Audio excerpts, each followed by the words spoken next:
things that you can take care of to ensure that you complete your flying training in the most efficient and the fastest way possible. So I'm not a very big supporter of trying to complete your flying training in the minimum possible time, but here I'll share with you some things that you can take care of, maximize the efficiency of your flying training. So the first thing, which is very controversial, is to start your flying training after you complete and clear all of your DGC exams. So why I say this, because once you start your flying training, this is the time when you actually invest the most hefty amount as a fees for flying training. Now, once you get the burden of paying that fees on your shoulders, then you cannot afford to lose any more time. Until you have not begun that training, you are not bound by the burden of paying that hefty amount of fees. So the probability of completing your flying training the fastest is more when you complete your papers and when you don't have the burden on your shoulders of clearing the exams while you have the burden of the paying that hefty amount of fees. It becomes quite easier to undertake flying training. Also, on the second part is that the students consider that you just have to go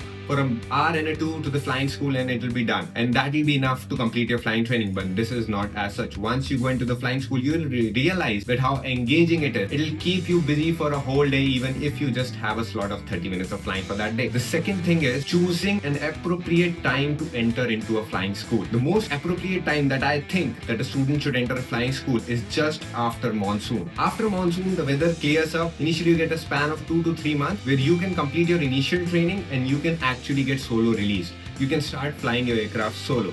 Then you can complete your certain other requirements in the winter when their visibility might be an issue, and by the time of January you become cross country ready. Once the weather opens, you start and finish your cross countries as soon as possible, and now you still have a span of 2 to 3 months of open weather where you can complete your checks and complete your flying training. Here, a thing which is called as weather, which is not in your hands, would not hamper your flying training, and actually planning this way to join a flying school might make your flying training more efficient. And the third thing is choosing the right flying school for you.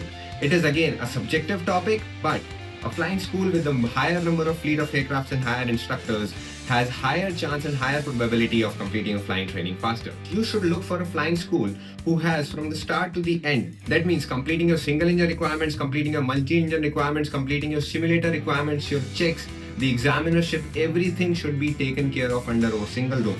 When it is taken care of under a single roof, things happen effortlessly and you need not to bounce from one flying school to another for your checks. So these are some of the tips that you can include in while doing your flying training to do it in the most efficient way possible.